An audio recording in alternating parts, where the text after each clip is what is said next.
Welcome to another all-new Monday fun-filled edition of Second City Sports right here on Sports Zone Chicago, along with Miss Lakeena McGee, which is she. I'm Cindy Brown. Hey, that's me. You can follow your show on Twitter and the IG at SidKid80. Once again, that's SidKid80. That's SIDKID80. SIDKID80. You can follow me at Keena McGee on the Twitter and at Keena_McGee on the IG. Don't forget, Second City Sports is available on the Sports Zone Chicago app, wherever you download your apps, whether it's an Apple iTunes Store or the Google Play. Make sure that app says Sports Zone Chicago. Of course, Second City Sports airs live every Monday, every Friday from noon to 2 p.m. Central Standard Time on Sports Zone Chicago. Once again, we are on live every Monday and every Friday, noon to 2 p.m. Central Standard Time right here on Sports Zone Chicago.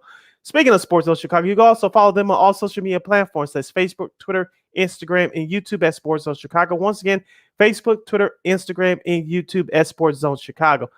Also, you can follow our audio version of this podcast. It's available on War on Anchor. We're available on all podcast platforms. Make sure you type in those search engine boxes, WARR on Anchor on all podcast platforms. That's War on Anchor.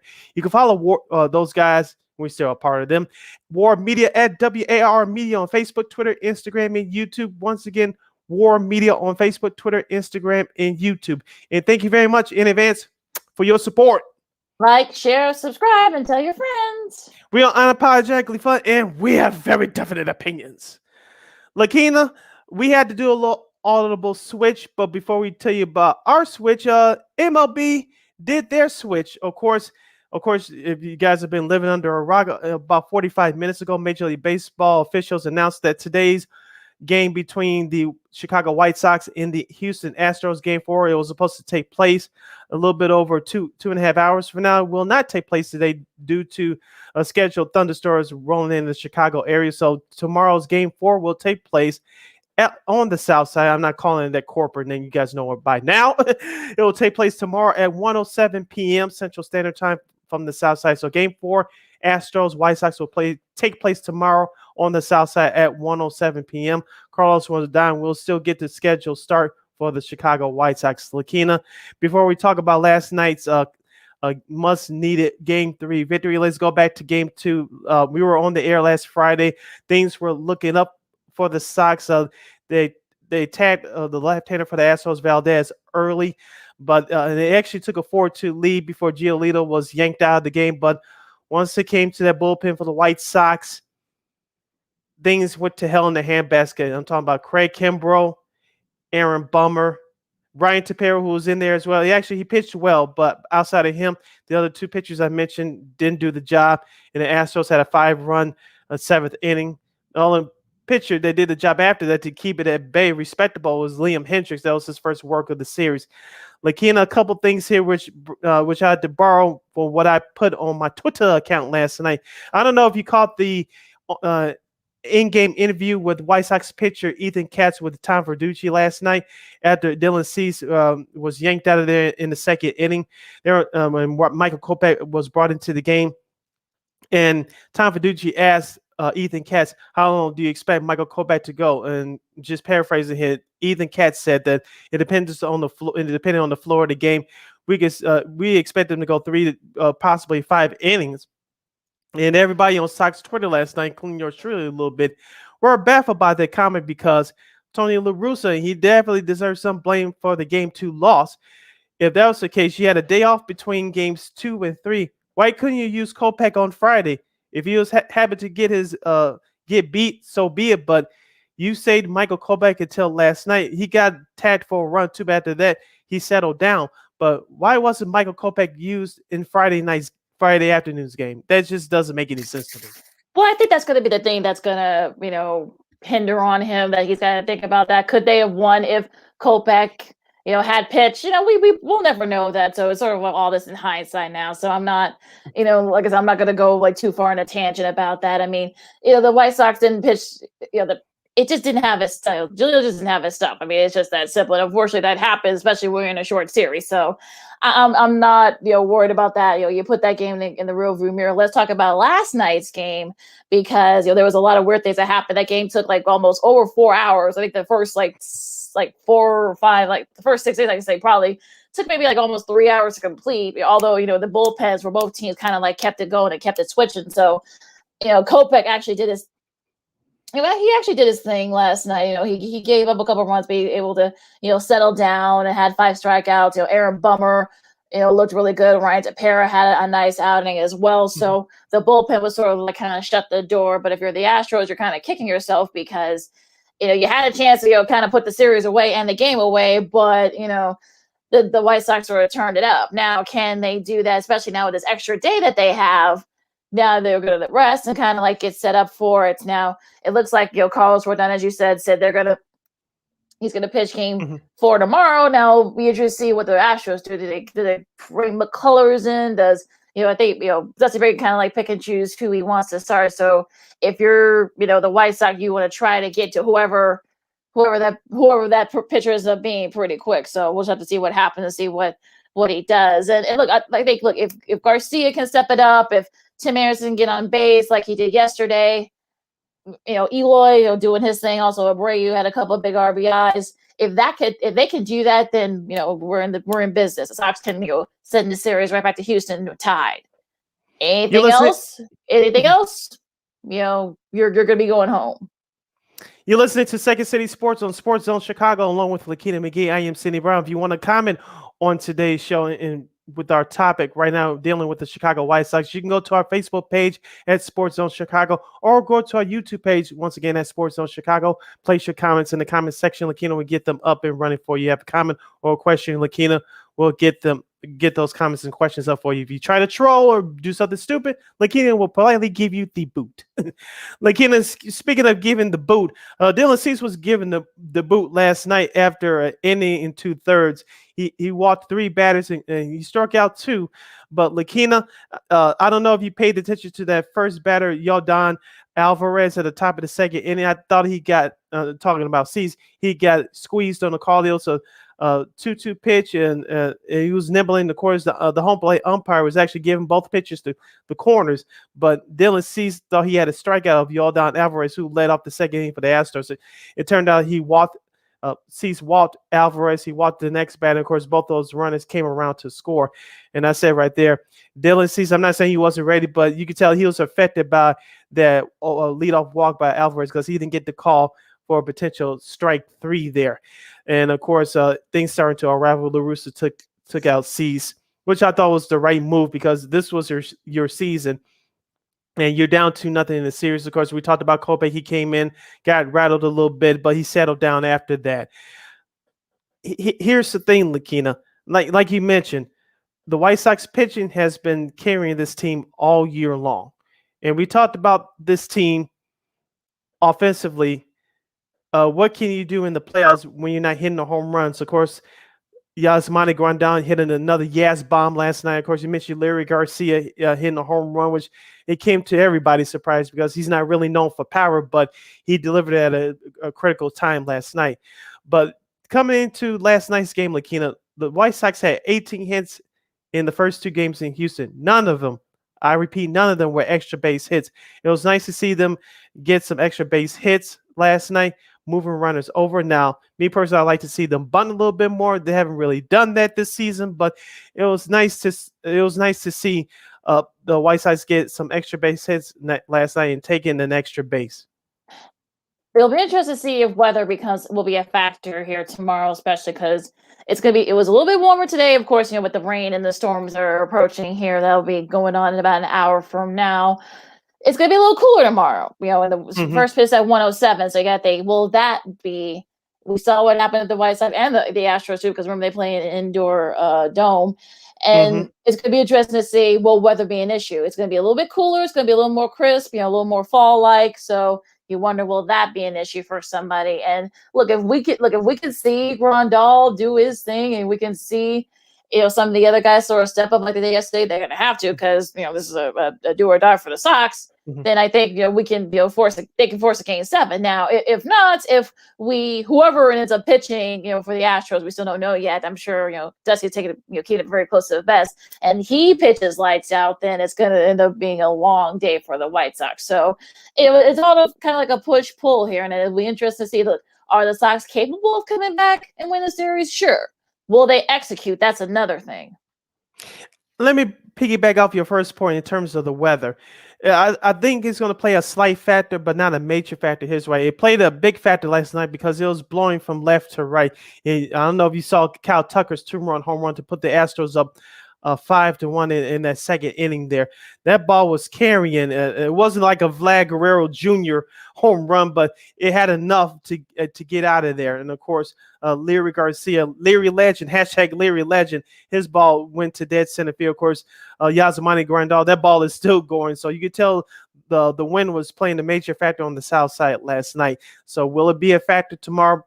Maybe not as much as it was last night, but I think there'll be a slight factor because, like you said, Lakeena, usually at this time, especially here in the city of Chicago, it's not that warm in October. I'm glad it is for me personally. It'll keep the snow away, but it did play a factor last night. Will it play any more of a factor? We shall see.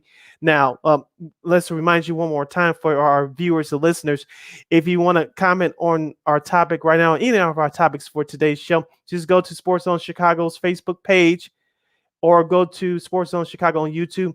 Your questions or comments, put them in the comment section. Lakeena will get them up and going for you on the screen. Lakeena, I want to piggyback off your second point. We talked about this a little bit before the show. For the Sox, we know Rodon is going to start tomorrow. I know some people said on Sox Twitter, especially in the lance hour or two, Lance Lynn should be starting because he does do great against the Astros in Houston. We saw what happened in Game 1 last week. But I thought you brought up an interesting question. I'll bring up this question for our listeners and viewers watching us right now. Place your comments in the comment section on Sports Zone Chicago Facebook or Sports Zone Chicago on our YouTube page. If the Sox are tied, or if Rodon, heaven forbids, gets into major trouble like Dylan Cease did last night, would you bring Lance Lynn on a relief appearance and not use him in Game 5? I mean, I would. I would. I would consider that. Well, I think considering, the first game when he was basically like, it was batting practice with the Astros. I mean, everything was all over the place. So if La Russa decides not to, if it gets to that, again, are we going to get, good Carlos, or the one that, threw the no-hitter earlier this year, or we're going to get the bad Carlos who can tend to give up 8 runs in like 3 innings. So, tomorrow that's going to be the thing, like which Carlos Rodon shows up. Now, if we get the latter, the bad Carlos Rodon, then I think, you may have to, bring Lance Lynn in, but it's another thing that you're probably going to have to, that's something that Lewis is going to have to figure out. So it's going to be how the game's played. If the Sox can come, give Rodon a lead and sort of he can piggyback off that, fine. If he is like that guy that pitched a no-hitter in August, great. But if we get the Rodon where we know if he gives us 7 or 8 runs in 2 or 3 innings, then that's going to be another thing. So you just don't know at this point. It's all like in Game 4. So it is just, it's a must win for the White Sox. So if I were Lewis, I probably would get Lance Lynn out there and take your chances. But if he doesn't do well and if he does stink, then everybody's going to be wondering, like, okay, why did you put him out there in that situation? So it's definitely one of those things where it's really going to depend on what the situation is. You're listening to Second City Sports on Sports Zone Chicago, along with Lakeena McGee, which is she. I ain't Sidney Brown. That's me. We're talking about the Chicago White Sox staving off elimination in Game 3 last night, defeating the Houston Astros by the score of 12-6. Lakeena, let's focus in on that pitching staff, continuing that trend that we talked about to open the show. Michael Kopech had 5 strikeouts and 2 in the third innings pitch. Ryan Tepera, who I think did a great job last night in his 2 innings pitch in the 6th and 7th innings, he had 3 strikeouts. Aaron Bummer came in. He had 4 strikeouts. He did a tremendous job last night. Craig Kimbrell, I don't know if you paid attention to this, Lakeena, but I think this was a great move by Tony La Russa. Craig Kimbrell came in for the last batter in the 8th inning, given his struggles over the last month and a half or so in a White Sox uniform. Craig Kimbrell got the only batter out that he faced last night. And, of course, Liam Hendricks shut it down in the 9th inning. He was supposed to come in as a safe situation because at the time the White Sox were leading 9-6. But, of course, the White Sox we'll get to the breakdown the offensive numbers in just a second, but the White Sox tallied on 3 extra runs in the 8th inning, which was very important. Liam Hendricks in the 9th inning came in, shut it down with 2 strikeouts, had a clean 9th inning, and was able to contribute to a White Sox victory. Lakeena, 14 14 strikeouts by this White Sox bullpen last night after Dylan Cease was yanked in the 2nd inning. That's the performance that we need to see from this bullpen going forward. We didn't see it outside of Tepera's appearance in Game 2 on Friday. We didn't see that in the first 2 games in Houston. What we saw last night from the White Sox bullpen was pure dominance. Hopefully that can continue going forward. Let's hope so. I think look, we know what this bullpen is capable of, and we'll have to see if we can Bummer be kind of like the pitcher that we know he can be, the middle Mhm. leaguer guy he can be. And of course, Kimbrel's got playoff experience, so that helps a lot as well. Tepera also has some playoff experience too, so all that helps too. Now, again, can we get these guys to kind of keep it up tomorrow, which is a good thing that they get a day off so they can kind of rest up and chip in if they need to. So I think for me, I think the bullpen, in whatever the playoffs, whatever round, it's going to be. Yes, hitting is a big issue, but also too, if you can't do that, the pitching is not very good. So I think that's that's going to be the sort of the thing. Can we see the same bullpen tomorrow if it comes to that?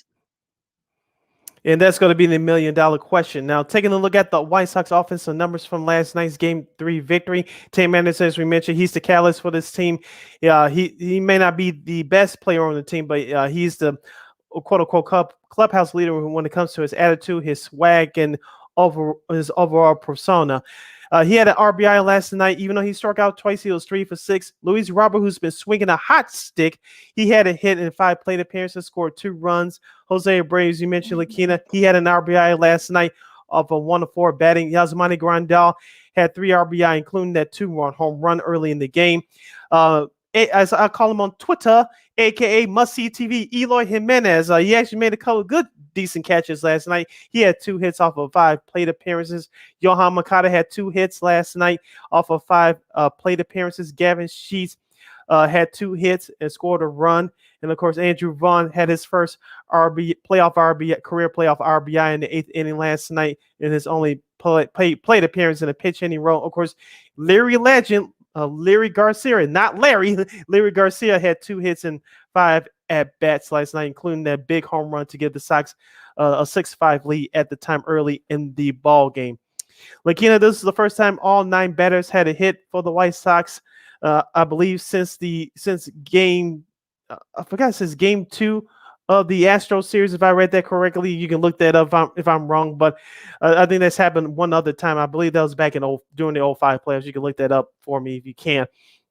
But as I mentioned before, yes, you had 2 home runs from Grandal and Larry Garcia, but it was nice for the White Sox to actually get some base hits. The home crowd played a major factor. Tim Anderson actually getting on base, setting the tone, played a major factor as well, getting extra base hits, moving runners over from first to third, having smart base running, because at times this year, Lakeena, how many times we talked about this? The White Sox get themselves caught with their pants hanging down, no pun intended, in some bad base running situations. You did not see that last night. Well, thankfully, if we can keep that up, that's gonna be. I'm gonna keep it short because we got a lot to talk about, so we gotta keep it moving because I don't want to have to be rushing through a topic. But yeah, look, if as I said a few minutes ago, if we get Tim Anderson on base, if we can kind of make those bad running errors, that bad sort of like base running errors that have plagued this team, they have had a couple losses because of it. I think they're golden. If not, I think they're, like I said, their season's gonna be over. So. Again, it's all like Game 4. If you're, of course, is a must win for the White Sox. If you're the Astros, it's probably a must win too because you don't want to be, going back to Houston and have to take the White Sox with you. So, all right, Sid, let's keep it moving before we go to break. Let's talk about this other series, the other AL series. You got the Boston and Tampa Bay. Boston came back. They got now have a 2-1 lead. Let's talk about last night's game. Just a weird that last couple. I didn't watch the end of this game because there was like 100 other things going on, but that was the rule book. The baseball rule book is so complicated and silly, and I just okay. And then you set it up, Sid, for those who didn't see it. Kiermaier of Tampa Bay, he had to double off the top of the wall. It bounced off a right fielder, Hunter Renfroe of the Boston Red Sox during the, I believe, the top of the 13th in last night's game. Of course, Tampa Bay. That series was tied at a game apiece. Of course, Tampa Bay was trying to steal the first game out of Fenway Park. Of course, the ball ricocheted off the wall and off of Hunter Renfroe's jersey, bounced into the bullpen, and the umpires called it a ground rule double. Of course, Tampa Bay was looking to take the lead at the time, and that did not happen. I believe the umpires got it right. I know some people want to make this a controversy, which makes no sense to me, but the rules are the rules. It did not clear the fence. It bounced off the top of the wall and off of Renfroe's jersey and went into the stands. Renfroe was smart. He didn't touch the ball again, so it was a ground rule double. So it was situational baseball, worked in the Red Sox favor. So, and Kiermaier, after the game, said in his presser, it's just one of those things. They really wanted that run to score. It just didn't happen. And of course, the Red Sox won in the bottom of the inning.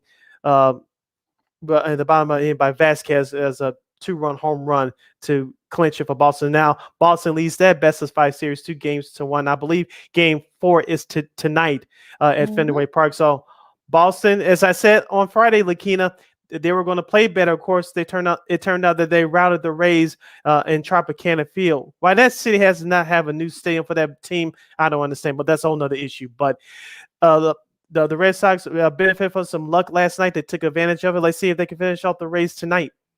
Yeah, it'll be Colin McHugh against Eduardo Rodriguez in game 4. I think this is going to go 5. I think the Rays are not going to be in a very good mood after what happened last night. So I'm thinking that they'll probably bounce back, and this is going to go back to Tampa. Yeah, shout out to Nathan Eovaldi too. Yes, he pitched well last night. He carried that momentum from the wild card game last Tuesday against the Yankees. Yeah, so that should be a fun rest of the series. So we're gonna take a quick break, and we're gonna talk, of course, the NL series. On the NL side, things are starting to heat up in those series as well. Also, to a lot of upsets and everything else in college football. So before we get to the Bears, we're gonna save the NFL Power Hour for 1:00. So with Sid, I'm Lakeena. This is Second City Sports on Sports Zone Chicago, and we'll see you in a bit. AutomotiveMap.com presents the Sports Flash on the Sports Zone Chicago. In Sunday's Major League Baseball action, the Cubs got pounded 9-1 at home against Kansas City. The White Sox shut out on the road 9-0 at Tampa. NFL preseason on Saturday, the Bills hammered the Bears 41-15. Andy Dalton, 11 of 17, passing 146 yards, a touchdown, and an interception. Justin Fields, 9 of 19 for 80 yards. Head coach Matt Nagy says Dalton remains the Week 1 starter and that Fields is ahead of schedule. When you look at a guy like Justin and you see the things that he's doing, are there some things that he can get better at? Yeah, for sure. That's going to be, we're going to say that 3 years from now. But at the same point in time, for him, there's also things that he's doing better probably than we thought coming into this, which is good too. Like, that's what we want. We want that to happen. Download the free Score app. Lightning fast updates so you never miss a thing. It's why the Score app is one of North America's most popular sports apps. I'm Chuck Sanders. That's the Sports Flash on the Sports Zone Chicago. Blue Star medicated ointment works fast to relieve the pain and itch of almost any skin irritation. It's amazing. It's like as soon as you put it on, you can feel it working. We've had Blue Star in the family for years. It works on everything. I love the cooling sensation on my athlete's foot. What a relief for my eczema. Nothing worked on my dry, cracked skin until I tried Blue Star. Blue Star is great for scalp itch. Look for the white box with the Blue Star in the first aid section. Feel Blue Star work fast, or your money back. Want to hear something amazing? Discover matches all the cash back you earn on your credit card at the end of your first year, automatically, dollar for dollar, with no limit on how much you can earn. Extra cash? Come on, how amazing is that? In fact, it's even more amazing when you realize all the places where Discover is accepted. 99% of places in the U.S. that take credit cards. So when it comes to Discover, get used to hearing yes more often. Learn more at discover.com/yes. 2021 Nielsen Report. Limitations apply.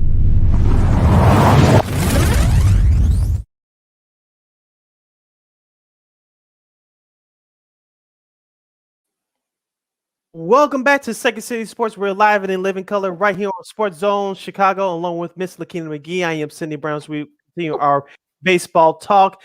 For the guys that say want to comment on the Chicago White Sox, you can do so by going to our Facebook page at Sports Zone Chicago or our Sports Zone Chicago YouTube page. And put your comments in the comments section. Lakeena will get them up and running for you. Lakeena, let's continue our baseball discussion as you mentioned right before the break, the National League Division Series. Let's start off with the game that's going on right now, the series that's going on right now, Game 3 between the Atlanta Braves and the Milwaukee Brewers. Game 3 is taking place in Truist Park outside of Atlanta, Georgia. Of course, that series is tied up at 1 game apiece. Of course, give you the current score. We're going to the bottom of the second inning, rather. They are scoreless from Atlanta.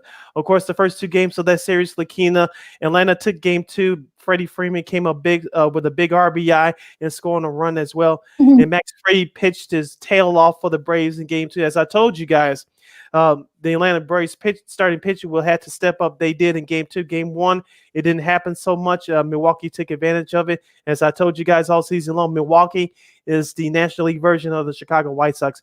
Milwaukee got it done in Game 1. Atlanta Braves came out with a shutout win on the road on Friday in Milwaukee in Game 2, 3-0. Yeah, this game, that's going on right now is pivotal to who has the advantage, in the rest of the series. So it's going to be, can the Braves pitching sort of, stand their ground? I mean, they stood their ground in Game 2, and can the Brewers, after not a good showing in Game 2, can they step it up in Game 3? So, it's like I said, it's still very early on in the bottom of the second, but this should be a fun series. This is going to go 4. It could go 5, but we'll see. This should be a fun series and an entertaining one at that. Yes, and it should be. As we said before, it's going to come down to timely hitting. Just like any playoff series, timely hitting and great defense. The Atlanta Braves were more clutch in Game 2 on Friday. Let's see if they could carry that momentum into today's game. As I said before, I think Milwaukee's going to win this in 5. We're going to have a split here in Georgia and then go back to Milwaukee later on for Thursday, I believe.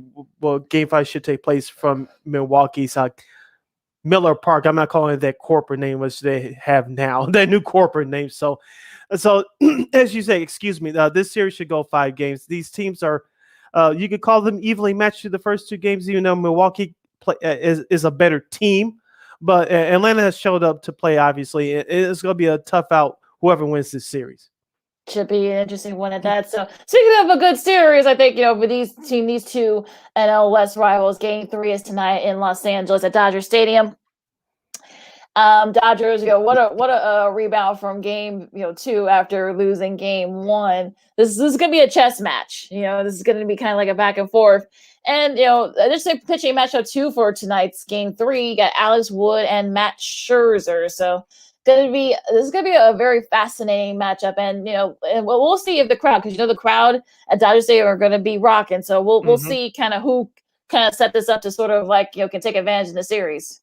I want to see how long Max Scherzer goes as well, because I believe this is his normal 5-day rest, because the NL wildcard game which he pitched in, he was yanked down the 5th and 6th inning, was last Wednesday against St. Louis, which Chris Taylor put it into there in the bottom of the 9th inning for the Dodgers to win that game.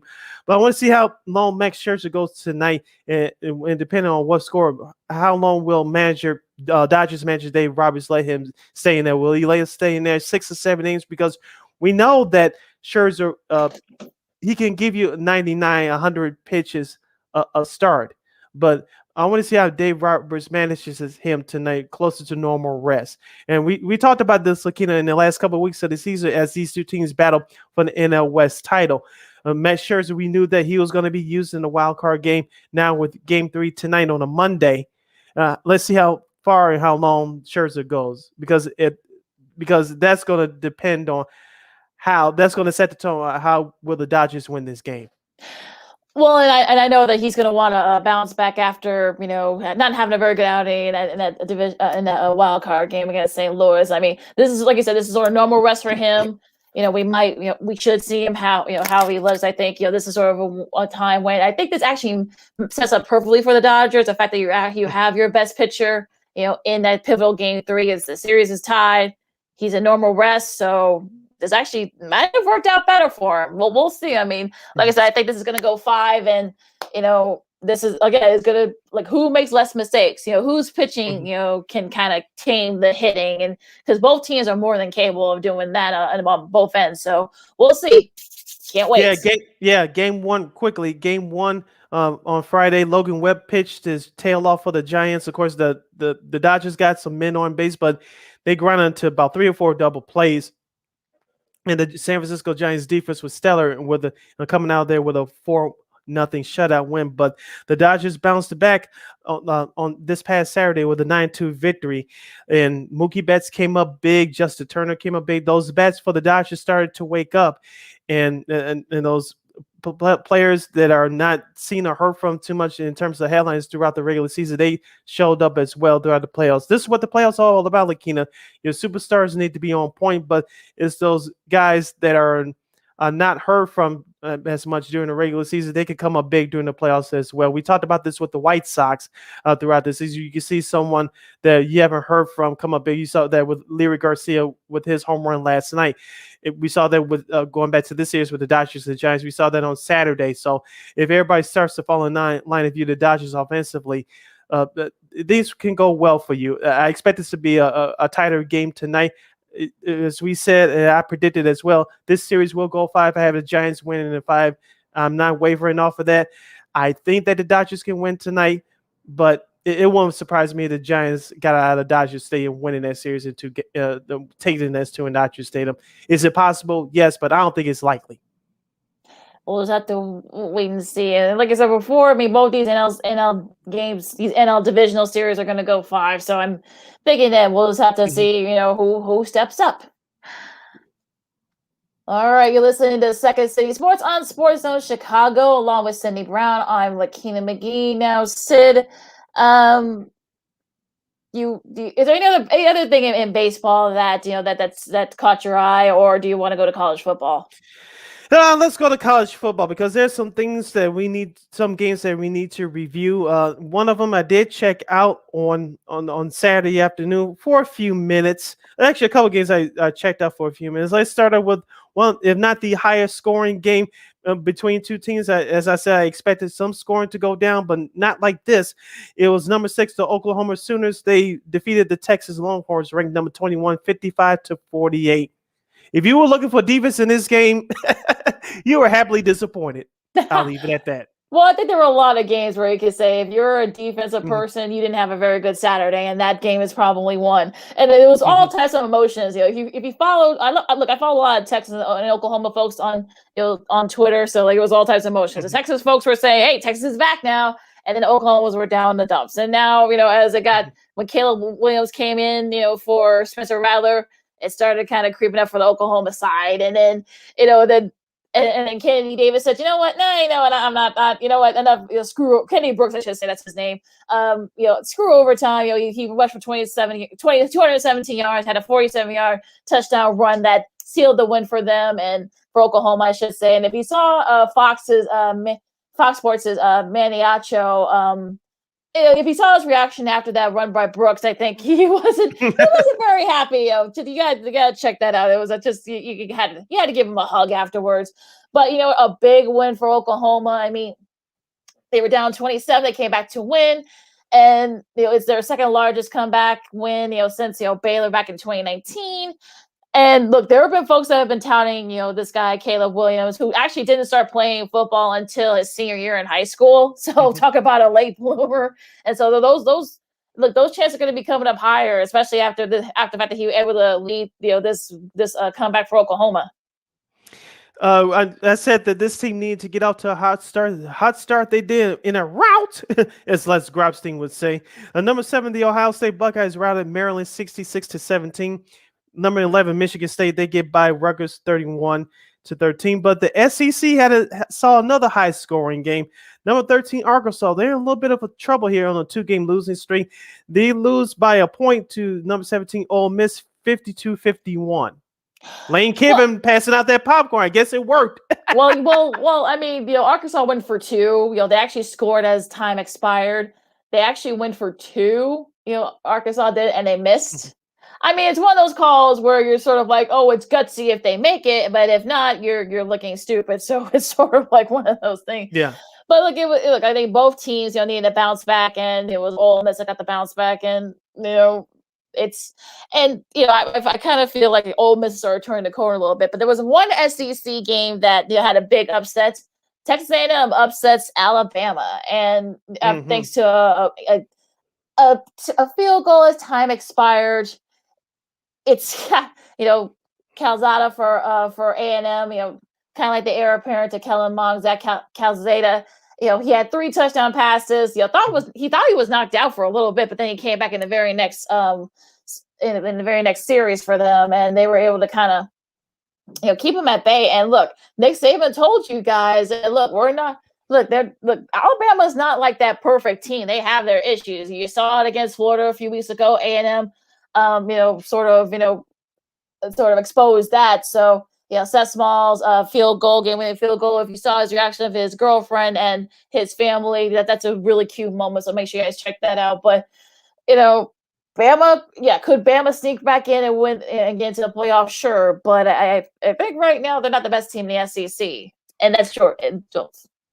You're listening to Second City Sports. We're live and in living color right here on Sports Zone Chicago, along with Lakeena McGee. I'm Sidney Brown, whereas we are recapping Week 6 from the world of college football. Lakeena, I got to start paying attention to this team that we're going to talk about for 2 seconds. The Northern Illinois Huskies, they defeated Toledo by the score of 22-20, improving their record to 4-2. I know they're in the MAC football conference, Lakeena, but do we see the NIU Huskies in the MAC title game? Perhaps they're not going to the college football playoff. I'm not going down that meatball road, but do we see them in a MAC conference title game and perhaps getting a better bowl bid this year? Well, Toledo, or is it just too early? It's too early to say because Toledo, remember they had a couple of bad losses. Northern does so, and also too, Toledo was actually one of the favorites in their division in the MAC. So. And I think they're in the MAC East, so I think that was sort of a surprise. But again, we'll see how Northern Illinois, finish up. I mean, they got a first-year coach there. I think they beat Georgia Tech, in Atlanta. So I think that's a nice win for them. And we'll say I think it's too early to say. Now going back to Alabama for a second, Sid. So these are some of the streaks that were snapped. Alabama had won 100 straight against unranked teams. Their last loss was in 2007. Their longest streak in the AP era. 24 straight wins by Nick Saban over former assistants. Of course, you remember Jimbo Fisher was assistant for years. Yeah. That's also a 19 game. They also had 19 game wager going back to last year. So a lot of streaks were over with, thanks to this upset by A&M. So, okay. I'm not going to say it's trouble in Tuscaloosa because they can easily bounce back, but, that. Yeah, this game, as we previewed on Friday, I said this could be a sneaky preview in terms of what happens in the college football playoff. It was number 2, the Georgia Bulldogs dominating number 18, the Auburn Tigers, 34-10. Lakeena, Auburn's quarterback play over the years has been in question. It was there once again on Saturday, but Georgia, outside of Alabama, some people, including your Shula, would say they're better than Alabama. Georgia's the best team in the country, and they proved that on Saturday.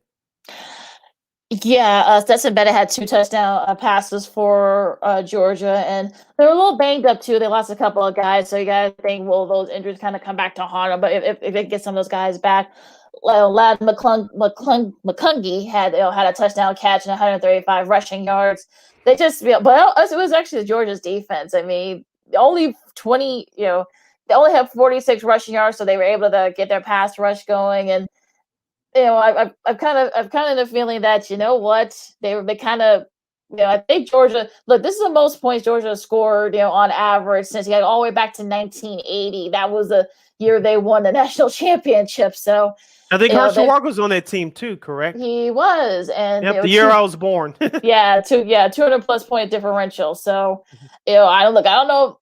Right now, Georgia is the best team in the country, but again, they got some guys banged up. So we'll see how that goes, but this is a big win for Georgia, especially in a hostile environment. And it gets harder for Georgia too. So they're going to be facing a lot of tests in these next few weeks. In Big Ten action, this game was in the prime time spot in terms of the late afternoon games for Fox. It was number 4 at Penn State, the Nittany Alliance. They were up early, but they lose a big lead to the Iowa Hawkeyes, now ranked number 3 in the country. Iowa comes from behind to defeat Penn State 23-20. Lakeena, as we said before, it was going to come down to line play and running the football. Penn State was doing that early. They had control of the game, at least through most of the first half, but I don't know what was said in that locker room. You said stranger things have happened in Iowa, but I don't know what was said or what was done at halftime. But Iowa, they looked like a different team. They were the better team in that second half. Well, also to remember they lost their quarterback Sean Clifford. Penn State did to an undisclosed injury. Plus, he wasn't playing very well. He had 2 interceptions.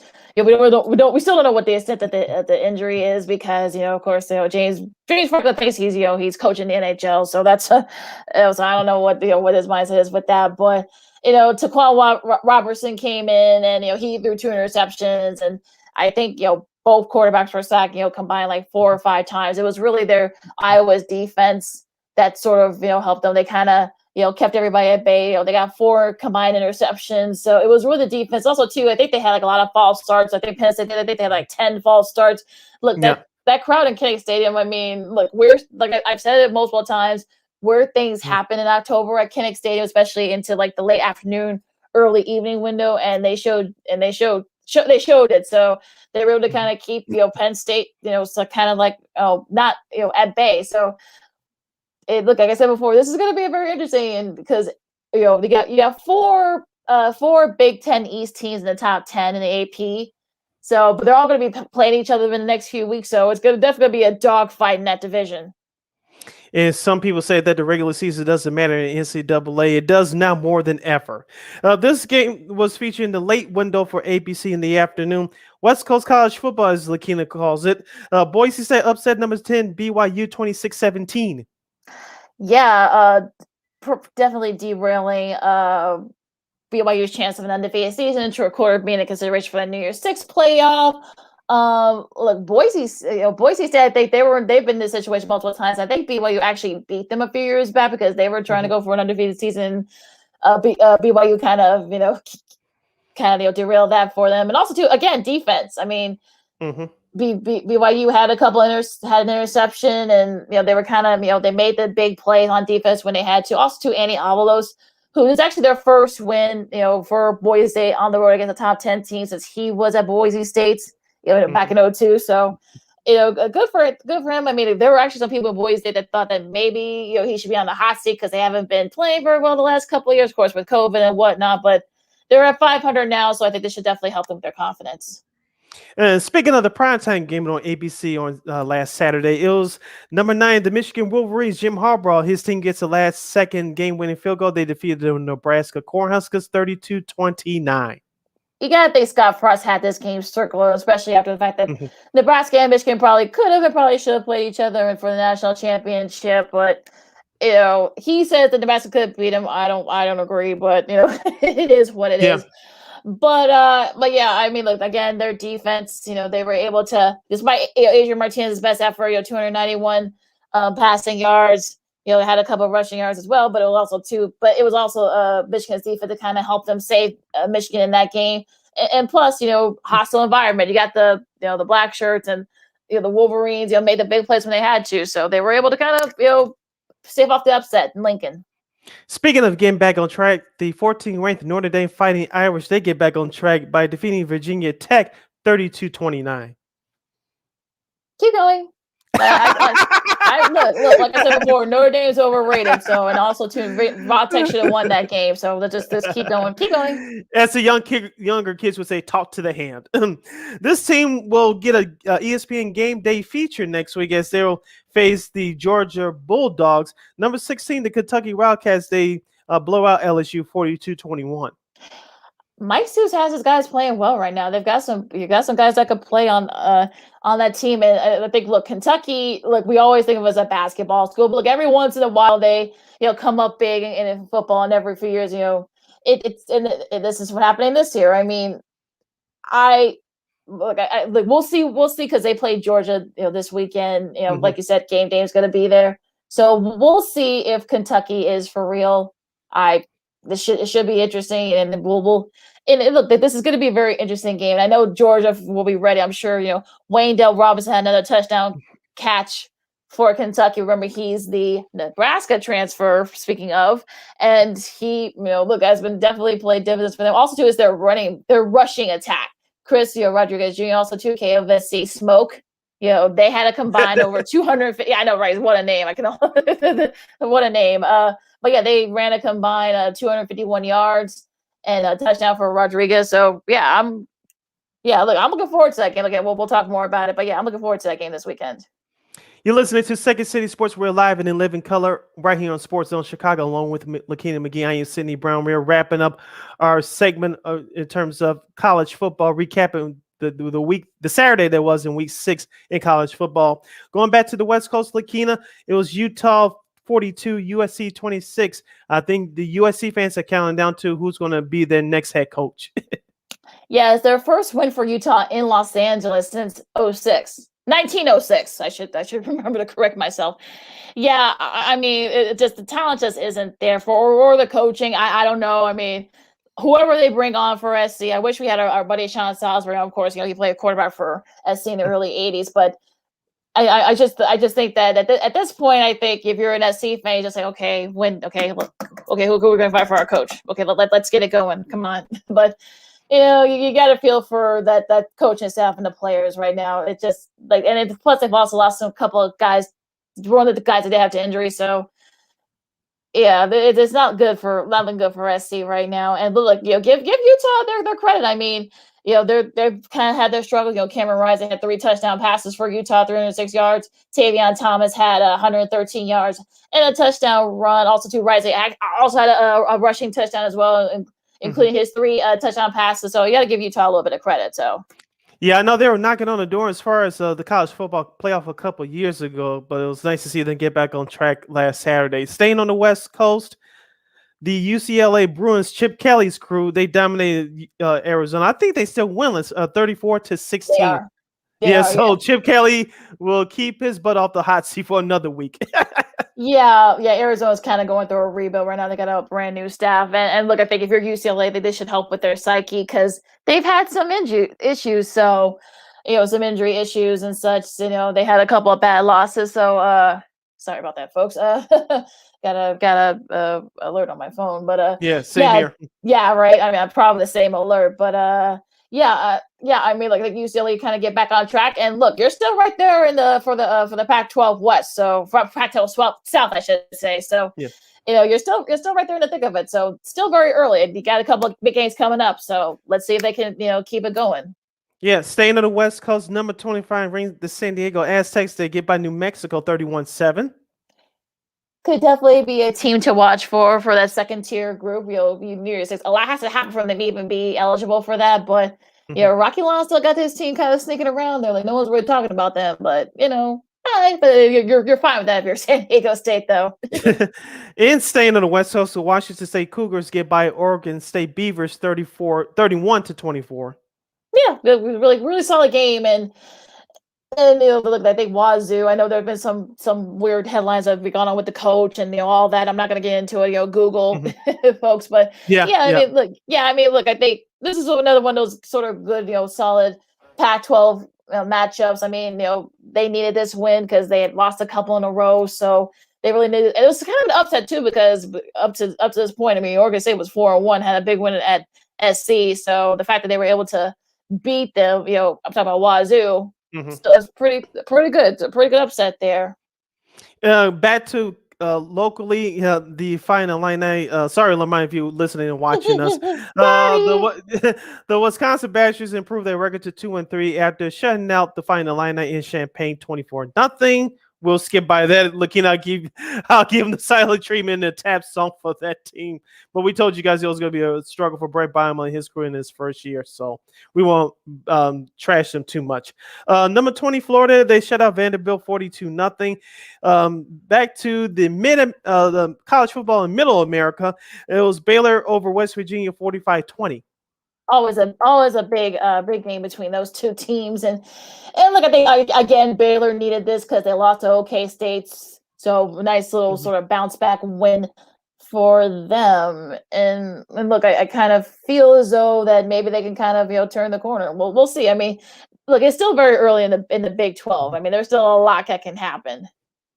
And a couple of scores from last Friday, it was number 5 Cincinnati, the Bearcats destroyed Temple 52-3. And number 22 Arizona State, the Sun Devils, Herm Edwards, they dominated Stanford 28-10. Yeah, so a nice little, like I said before, Arizona State's probably going to be the class of the Pac-12 South right now. So you got to think that maybe they need this one to kind of like keep pace with and sort of like keep everyone at bay. Also, too, Florida State and North Carolina, unfortunately, Mac Brown is still winless against Florida State.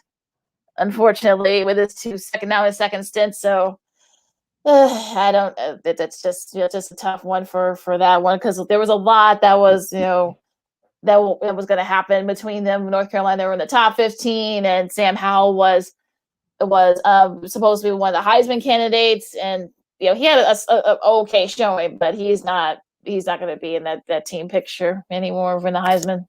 Yeah, Mac Brown's on top of the world a couple of years ago, and then some things have fallen fast. Good grief. All right, we're coming up to the end of the first hour. It's in the books. The door is shut.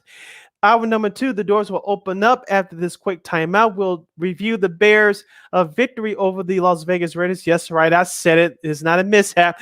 The Bears actually won a game against a quality opponent on the road, where the Packers coming up next week. We'll review that, and we'll review the rest of the action from Week 5 in the NFL from yesterday. Plus, we'll have other couple tidbits and nuggets as well. You're listening to Second City Sports on Sports Zone Chicago, along with Lakeena McGee. I am Sidney Brown. Stay tuned. AutomotiveMap.com presents the Sports Flash on the Sports Zone Chicago. In Sunday's Major League Baseball action, the Cubs got pounded 9-1 at home against Kansas City. The White Sox shut out on the road 9-0 at Tampa. NFL preseason on Saturday, the Bills hammered the Bears 41-15. Andy Dalton, 11 of 17, passing 146 yards, a touchdown, and an interception. Justin Fields, 9 of 19 for 80 yards. Head coach Matt Nagy says Dalton remains the Week 1 starter and that Fields is ahead of schedule. When you look at a guy like Justin and you see the things that he's doing, are there some things that he can get better at? Yeah, for sure. That's going to be, we're going to say that 3 years from now. But at the same point in time, for him, there's also things that he's doing better probably than we thought coming into this, which is good too. Like, that's what we want. We want that to happen. Download the free Score app. Lightning fast updates so you never miss a thing. It's why the Score app is one of North America's most popular sports apps. I'm Chuck Sanders. That's the Sports Flash on the Sports Zone Chicago. Blue Star medicated ointment works fast to relieve the pain and itch of almost any skin irritation. It's amazing. It's like as soon as you put it on, you can feel it working. We've had Blue Star in the family for years. It works on everything. I love the cooling sensation on my athlete's foot. What a relief for my eczema. Nothing worked on my dry, cracked skin until I tried Blue Star. Blue Star is great for scalp itch. Look for the white box with the blue star in the first aid section. Feel Blue Star work fast, or your money back. Want to hear something amazing? Discover matches all the cash back you earn on your credit card at the end of your first year, automatically, dollar for dollar, with no limit on how much you can earn.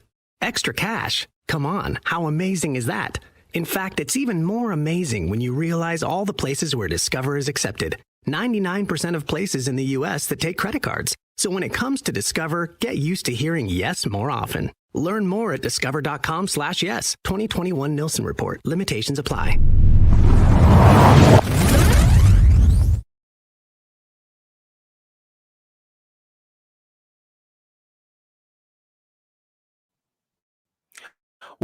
Welcome back to hour number 2 of Second City Sports, along with Lakeena McGee. I am Sidney Brown, right here, real live and in living color on Sports Zone Chicago. Lakeena, tell people how they can follow you on the social media circle. You can follow me at Keena McGee on the Twitter and at Keena_McGee on the IG. You can follow yours truly, Sidney Brown, on the Twitter and the IG at SidKid80. Once again, it's SidKid80. That's SIDKID80. SIDKID80. If you want to comment on the Chicago Bears victory from yesterday against the Las Vegas Raiders, you can do so by going to our Facebook page at Sports Zone Chicago. Once again, Sports Zone Chicago on Facebook, or at Sports Zone Chicago on YouTube. Place your comments in the comments section. Lakeena will post them up and we'll answer your questions and post your comments on the air. Remember, Second City Sports airs live every Monday and every Friday from noon to 2 p.m. Central Standard Time right here on Sports Zone Chicago. Make sure you download that Sports Zone Chicago app wherever you get your apps, whether it's an Apple iTunes Store or Google Play. You can listen and watch our shows live. If you happen to miss it, you can catch the archive shows as well there on that Sports Zone Chicago app.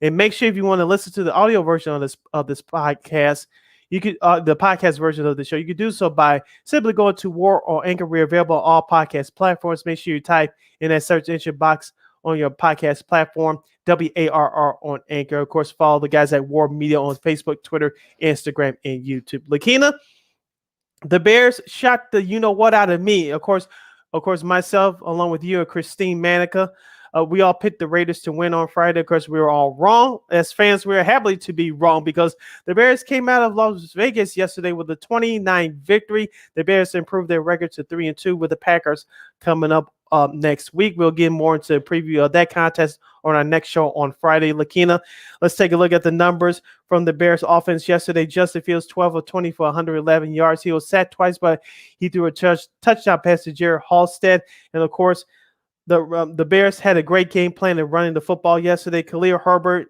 the rookie running back, had 18 carries for 75 yards. 64 yards rushing was the stat line for Damian Williams. He had a great touchdown run toward the end of that first half in yesterday's contest.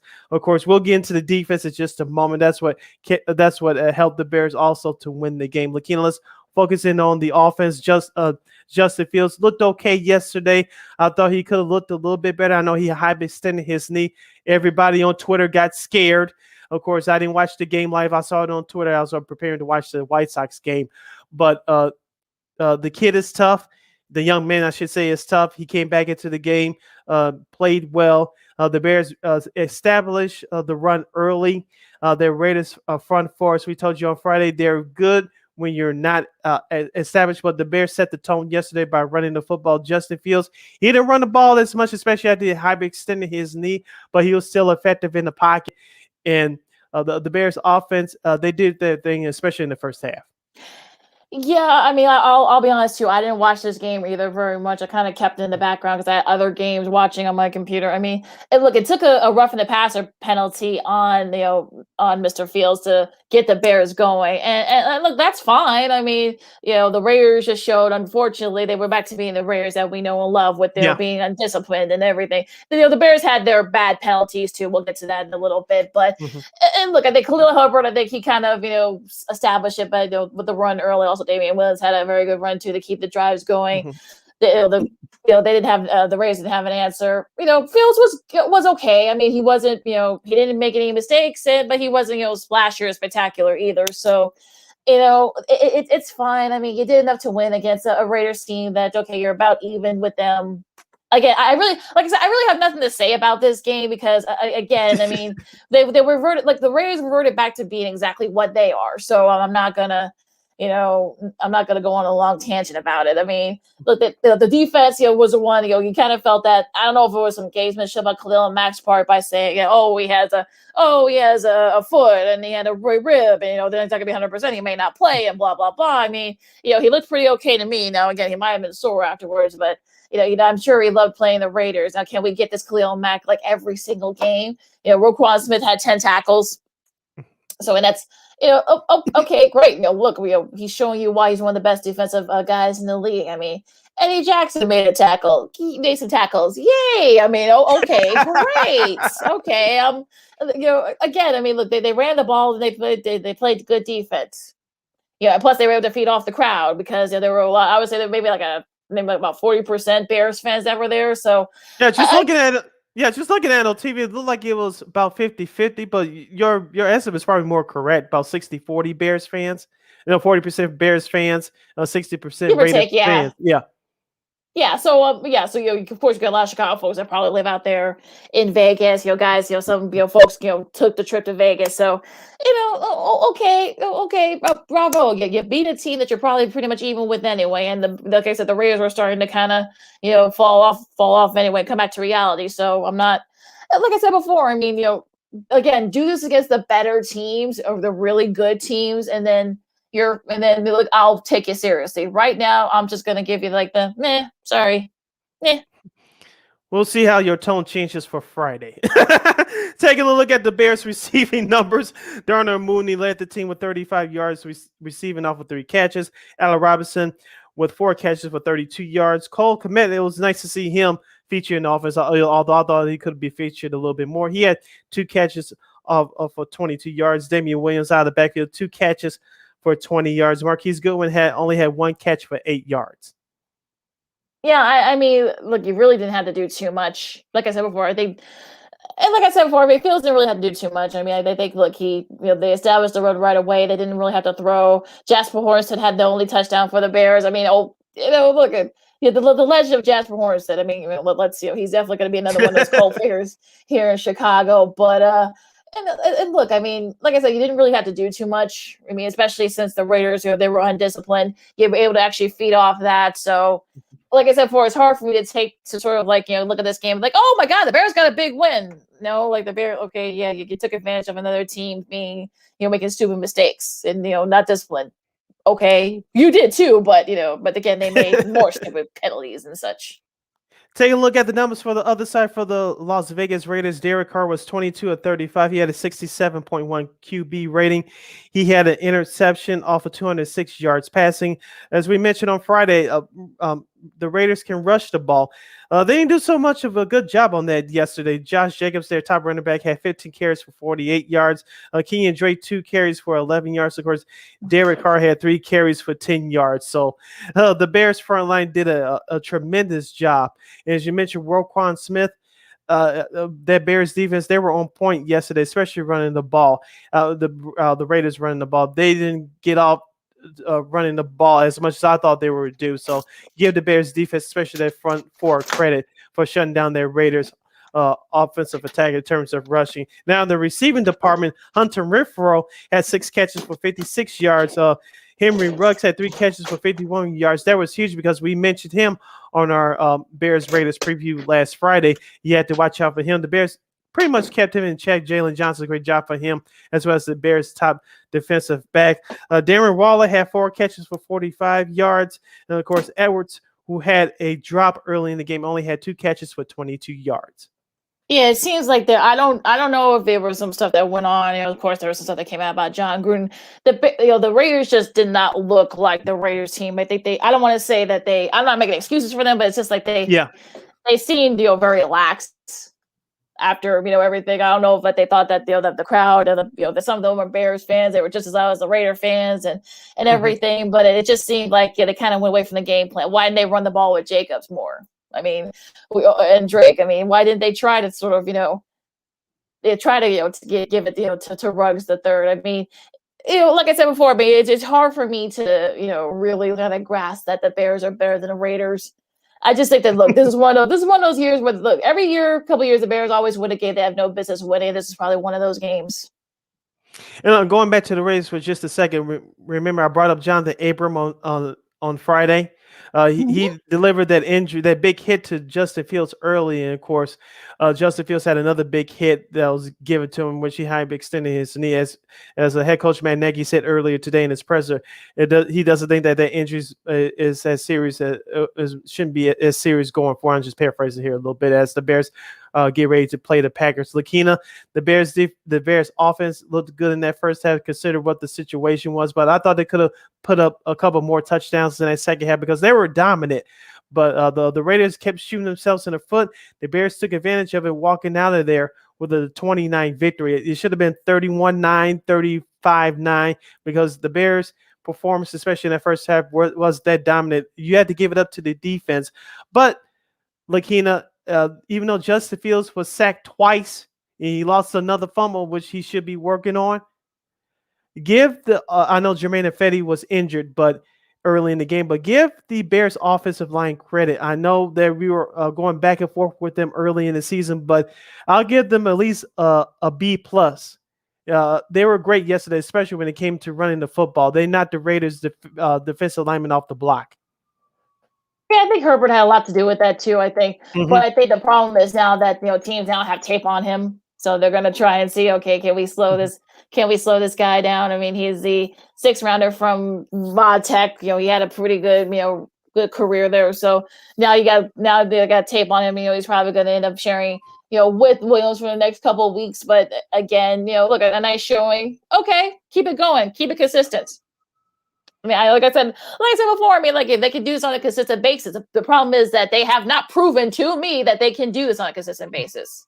They will be good one game, for a couple games against so and not good teams, and then when they play against the great teams, they. So again, let's keep it moving. Let's keep it going. Yeah, we'll keep it moving. Of course, on our Friday show coming up this Friday, we'll give you a Packers Bears preview because that's going to be a great game. Hopefully, it'll be a great game, but that's going to be a good preview from us here on Second City Sports this coming Friday. So, the Packers and the Bears will battle it out for first place in the NFC North. We'll give you our preview coming up on our next episode, which is this coming Friday right here on Sports Zone Chicago. You're listening to Sports Zone Chicago, Second City Sports. Sid and Lakeena here with you as we now going to review all the games from yesterday in Week 5 from the National Football League. Lakeena, let's start out with those Green Bay Packers.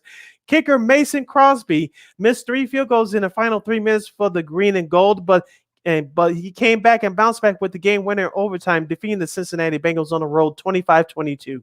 That whole game was just weird from start to finish. Like that was just for folks that didn't get a chance to watch it initially, and it was it was kind of like kicking, and Crosby had missed a few field goals. McPherson missed a couple of field goals for the Bengals. He actually thought that in overtime, he actually thought that he actually nailed a field goal. He was celebrating, but hell no! Like no, I think one of his receivers told him like, no, dude, you missed it. You missed it. It was just I felt, I know. I felt so bad for Evan McPherson. That was just like, of course, we all remember that gif with Nick Young, years ago when he was playing for the Lakers. He had a 3-pointer, and then he did the whole celebrating, and then it bricked horribly. So that people were bringing that up, but I think Crosby, he was 4 for 7 for field goals. I don't know what happened there. It was just like what happened, but he nailed the field goal when they had to, and they got out of there with a win. Our first London game of 2021 took place yesterday. It was the Atlanta Falcons over the New York Jets, 27-20. Matt Ryan had a great game, 300 yards passing, and a couple of touchdown passes. Rookie tight end for the Falcons out of Florida, Kyle Pitts, had a great game. Yeah, it's sort of like a breakthrough, a game for him. So, look, I think Atlanta was sort of like I don't want to say they were like the trending team, but I think people were probably picking them. And, they had some bad losses, but they seem like they're kind of, putting them on track now. Mm-hmm. Matt Ryan had 2 touchdowns, Cordero Patterson, I think, was knocked out of the game for a little bit. Then he came, mm-hmm. They came back. Pitts had a nice little run, like you said, and, and they were, they just had to win. I mean, Jalen Hawkins had an interception for them, but again, it really wasn't, the pizzazzy Atlanta team that we've seen in years past. But again, they just had to win this game. It was the Minnesota Vikings over the now still winless Detroit Lions, 19-17. I watched the majority of this game live via my computer, as we talked about on Friday, Lakeena. Minnesota needed to win this game. They were in danger of losing it.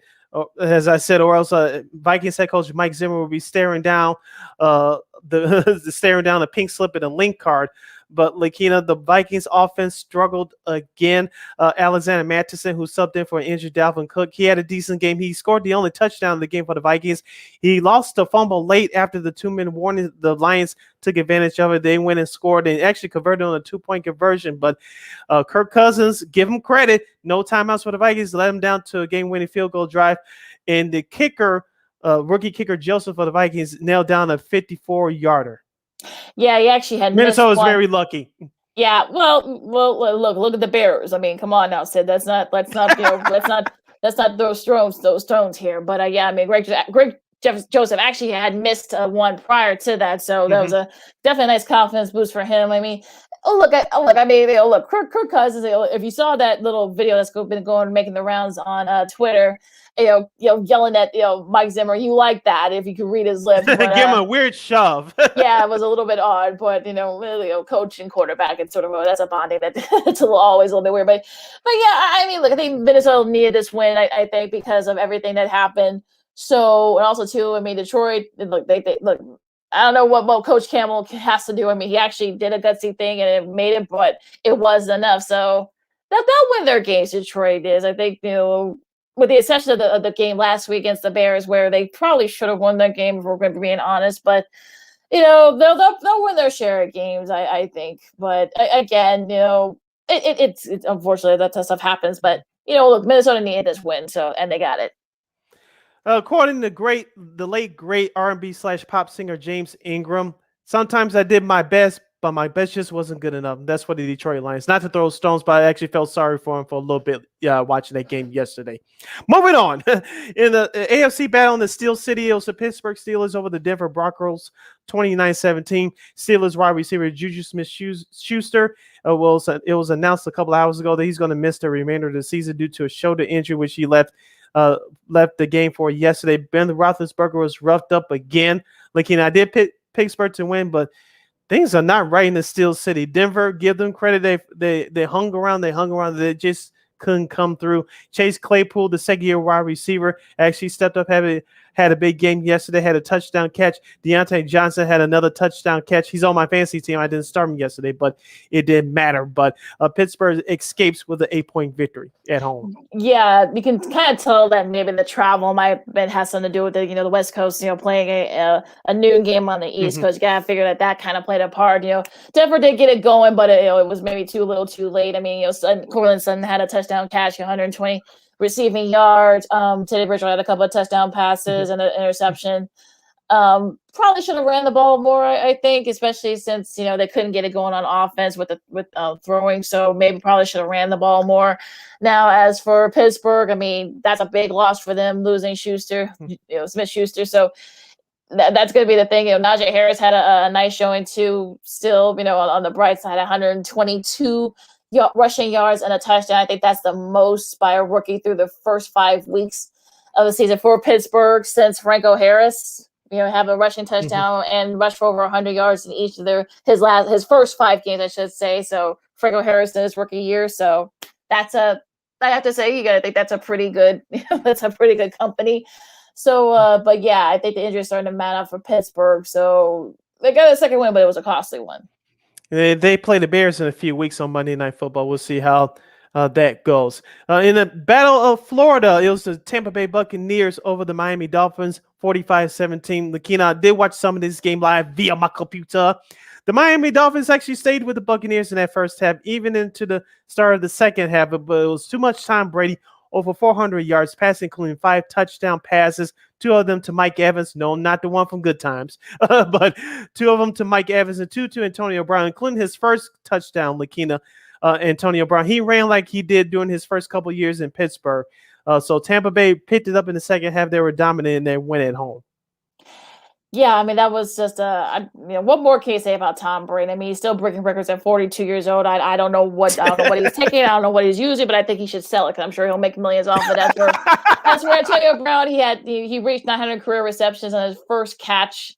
He reached that mark at 143 games, fastest in NFL history, breaking the record of Marvin Harrison's record. He did 149 games. So, congrats. I know he's had some legal issues. Okay, but you know what? We're talking about stuff on the field. And look, I think the defense needed a nice little pick me up, and they did. I mean, they sacked Jacoby Brissett 3 times. So, again, they did just enough to win that game. Sue had recovered a fumble. So if you're the Tampa Bay defense and you had kind of sort of, been lagging, last couple of weeks, this sort of was a game that kind of got you back on track. We'll see if they can keep it up. In our nation's capital, it was the New Orleans Saints over the Washington football team, 33-22. I did catch a little bit of this game via my computer. Shout out to our good friend of the show, Spiro Diaz. He called this game for CBS yesterday. Jameis Winston had a Hail Mary touchdown pass to Callaway to end the first half. Alvin Kamara had a touchdown catch late. Washington, they battled hard, but it was the Saints and Jameis Winston. Even though he had a turnover early, he got back on track for the road team. Yeah, and that was the key, right? He had that early, interception, but was able to, bounce back in 4 touchdowns, and including that Hail Mary at the end of the first half. Taylor Heineke, unfortunately, kind of went back to being a Taylor Heineke that that way he was a journeyman. Had 2 interceptions. Antonio Gibson had 2 touchdown rushes, but it wasn't enough. I mean, the Saints did just enough to win this game. They had a couple of interceptions by PJ Williams and Paulson Adebo. So, again, the Saints been up and down too, but again, you'll take this win. And our next game from Charlotte, North Carolina, of course, it was the Philadelphia Eagles over the Carolina Panthers in comeback fashion, 21-18. Greg Olsen, who's a part of the number 2 broadcast team for Fox. He was the one-time former Panther. He was honored before the game, of course, to a standing ovation. Lakeena, I did watch some of this game live via my computer. Carolina was dominating that first half, but they just didn't have enough in the second half. The Eagles wore them down, especially in the running game. Got a couple of turnovers. Sam Darnold, who was actually playing well up until yesterday, he had an interception, thrown an interception as well. Jalen Hurts proved his worth yesterday. In Philadelphia, they earned that victory in comeback fashion. Yeah, I kind of had this game, so like in my background too, in my red zone setup. So I was sort of like keeping my eye on this one. Sort of come as a surprise. I think the way that the Panthers were playing, people thought that maybe they can kind of an easy game, but like you said, unfortunately, Sam Darnold went back to being the New York Jets' Sam Darnold, with 3 interceptions. So and also 2 rushing touchdowns for Jalen Hurts. I mean, the first guy to do it in multiple games since Randall Cunningham. He did it in 3 games. It's the second game that Hurts has done it, had 2 rushing touchdowns. So, this is I'm not saying the Eagles can turn the corner, but I think this is going to be one of those things where if it comes down to a wild card, I think this could be one of those wins for the Eagles, or one of those losses for the Panthers that probably could cost you a wild card spot. Remember, for the Eagles, they're under a first-year head coach. For the Panthers, you talk about Matt Rule. He's a second year. He's in his second year with the Carolina Panthers. As we talked about even last year, Lakeena, I like the tone that Mr. Rule set for the Carolina Panthers is showing up more this year, despite yesterday's loss. You're listening to Second City Sports right here on Sports Zone Chicago as we recap the weeks 5 of the National Football League. I'm Sid. That's Lakeena. Lakeena, let's wrap up a couple of the early games before we hit the bottom of the hour. It was the Tennessee Titans getting back on track with a 37-19 division win over the Jacksonville Jaguars. I did turn to this game once, Lakeena. I saw the highlights. Jacksonville, they were kind of sort of in it, but it was too much Derrick Henry for the Tennessee Titans. 130 yards and 3 rushing touchdowns for Mr. Henry. Like I said, keep feeding Derrick Henry, and you're in pretty good shape, especially if you have on your fantasy team. I don't, unfortunately. Someone got him before I could draft him. But yeah, I mean, and look, a valiant effort from for Jags. I mean, Trevor Lawrence threw a touchdown. Actually, had a touchdown run. James Robinson rushed for 149 yards and a touchdown. You got to think he's probably going to be a sought after guy. I think this is the last year of his rookie contract. No one's really paying attention to him. But and look, as for the Titans, I mean, look, they needed this win. I think after everything, their last couple weeks sort of been up and down for them. But look, I think they're realizing, you have Derrick Henry on your team for a reason. Use him, and that's what they did. So they were able to kind of keep the Jags off the field. And look, the Jaguars put together a pretty good effort. I don't think they were doing this for him. I think they were doing this for themselves, not for their head coach, Urban Meyer. Again, we won't go into that, but I think this is a good performance by the Titans. One question about Urban Meyer. We won't get into what we talked about very limited last week with the whole incident with the lap dance and anything like that. But going back to what happened yesterday, of course, Jacksonville will play the Miami Dolphins in the second of 3 games in London next Sunday. That game could be seen on CBS at 8:30 a.m. Central Standard Time.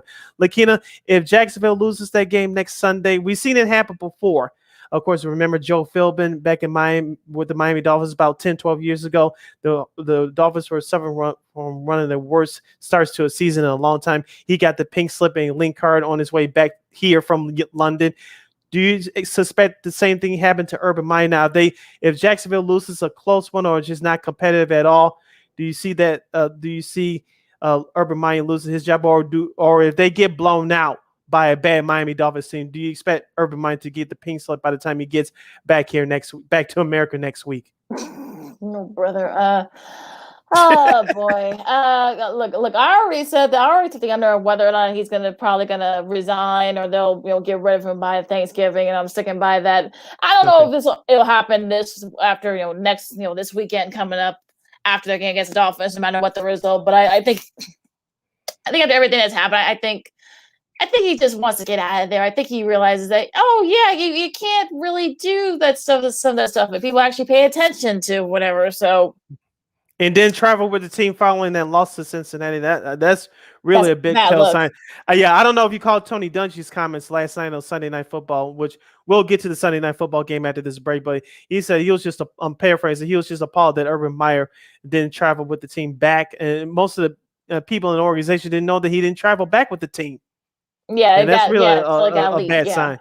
Yeah, Yeah. that's never a good sign when they don't know, when your own team doesn't know that you don't travel with them. They had to hear it from, I guess, from the press or on social media. So yeah, that's not a good look. And I think, look, as I said before, it's going to be very interesting the rest of the season. He's lost that locker room, as we had that unidentified players, said. So, they had a valiant effort yesterday, but I think, like I said, I think they were playing more for themselves, not for each other, not for him. So, again, like I said before, I don't think he'll last the season. I mean, whether it's after this London game against Miami, whatever the result, but he's out of there. Before we take our break, the last of the early game seals, the New England Patriots that come from behind fashion over the Houston Texans 25-22. Their rookie quarterback Mills Lakeena, he showed me something yesterday. Maybe Houston has something going forward. Now on the flip side for the New England, Matt Jones struggled a little bit early. The rest of that team offensively did as well, but Bill Belichick, I don't know what he did at halftime, but that Patriots team turned up in that second half.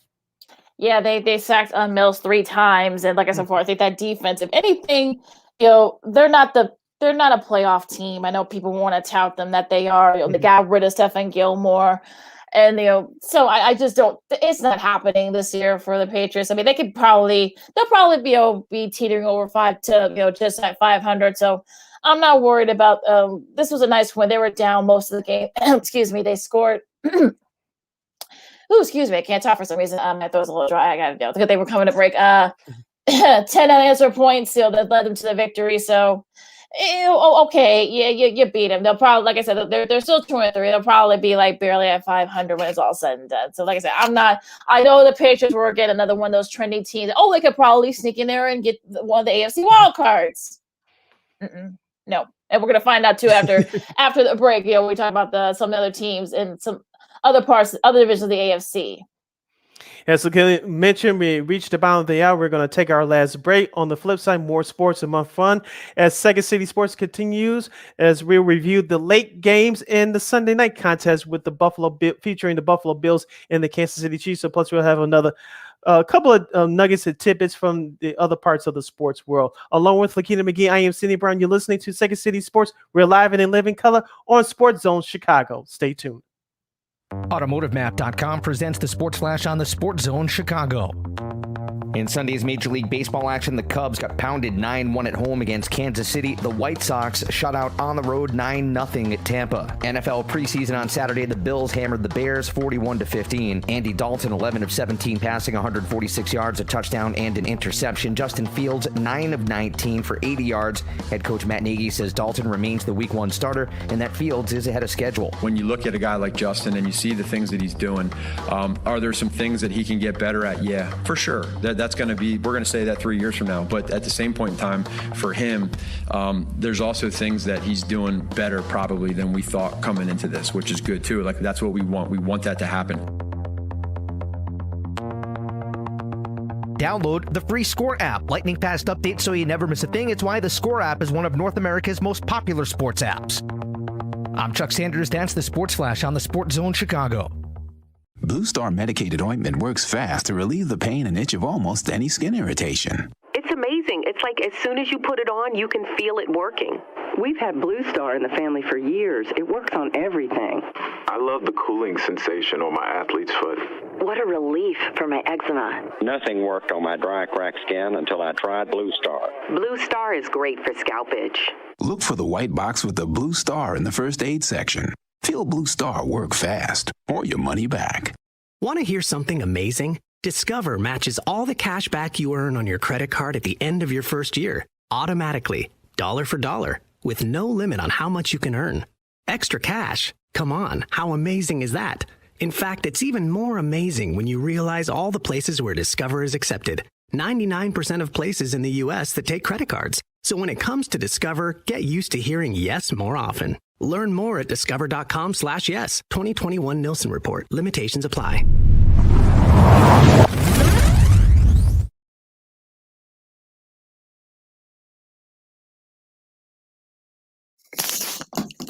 Welcome back to Second City Sports right here, live and in living color right here on Sports Zone Chicago, along with Lakeena McGee, pulling our best bops right, getting back just in time in front of the camera. I'm Sydney Brown. Lakeena, let's wrap up the show in our last segment by reviewing the late games from yesterday in the National Football League, of course, including the Sunday Night Football contest, which we'll get to in a few minutes. The first of the late games, this was very entertaining. I actually was going back and forth between another game and this featured game. It was the Los Angeles Chargers, or as we call them on the show, the San Diego Chargers of Los Angeles. It was the Chargers over the Cleveland Browns, 47-42. Cleveland had a 2-touchdown lead to start the second half, but Justin Herbert, he's become the new bad man on the planet. He got the job done in the second half. And as I said when we did our regular season preview segment, I said the Chargers will make the playoffs. I actually had them in the playoffs last year too, but that didn't come to fruition. But I had them going to the playoffs this year.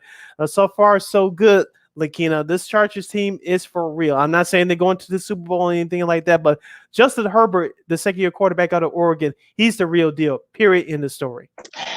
Just an amazing, this is a great game. Like I said, it was a seesaw battle between the two of them. Okay, apparently, again, this is another one of those games where if you like defense, this wasn't the game for you. Sorry. It wasn't a game. It wasn't a great game for the Cleveland Browns defensively either. I know Jadeveon Clowney didn't play yesterday, but that secondary got torched. It really did, and Herbert was able to kind of expose that. Of course, Mike Williams had a couple of those touchdown catches from Herbert. Herbert also had a touchdown run, also to Austin Eckler. He had including the game win 2 of those touchdown runs, including the game-winning touchdown rush. So it was just a great game. And like you said before, Sid, I mean, both secondaries just got torn. Although the Chargers secondary actually did just enough to kind of keep them from they stepped up when they had to, so they didn't play a great game. But yeah, you look, you say that the Chargers should be undefeated right now. They should be undefeated, but we won't get into that. But we won't go there. But look, I mean, that was just probably the best game of the season so far. Just a back and forth seesaw battle. And look, I think Herbert is only his second year. I mean, it's showing you that, this guy's actually pretty good. In Fox's America's Game of the Week, the Dallas Cowboys destroyed the New York Football Giants 44-20. Dak Prescott continues to look good. Ezekiel Elliott continues to look good after having a horrible year last year. Tony Pollard looks good as well, the backup running back. On the flip side for the New York Football Giants, Saquon Barkley, a year removed from his torn ACL injury, he accidentally stepped on another player's foot from the Cowboys, and I don't know if you saw that big bump on his ankle. It did not look good. He was carted off the field. And quarterback Daniel Jones, who many critics, including yours truly, had questions about, he scored the touchdown, I believe, at the end of the first half. I actually saw this live. He was carted off the field due to a concussion injury. Mike Glennon, yes, folks, Bears fans, Mike Glennon came in relief for the New York Football Giants in that second half. Actually looked competitive, but it was too much Zeke, too much Dak. The Cowboys ran away with this one in the second half. Yeah, look, and also too, you feel bad for the Giants because they lost a lot of guys to injury. Yeah, I mean, especially Saquon Barkley, man, that was a freak injury. Jones, Barkley, Slayton, Darius Slayton got out, was out, for an injury too, and they that staff, that medical staff, oh boy, And look, as far as the Cowboys, like I said, I'm not going to sit here. I'm sure the national plans will say, oh, well, the Cowboys are the best team in the league and blah, blah, blah. Okay, look, I mean, look, Dak Prescott, look, he's showing you why he deserved that big money extension. 302 yards, 3 touchdowns, Zeke 110 rushing touchdown. He did his thing. CeeDee Lamb and Amari Cooper each had that touchdown catch. Look, Trevon Diggs, had another interception. If you remember him from Alabama from a couple of years ago, from last year, I should say, and he's kind of definitely finally showing you that he is one of the top secondary guys in the league. So very good. He was actually leads the league in he has 6 interceptions, which leads the league. So he's another reason why their defense. So they get Lyle Collins back.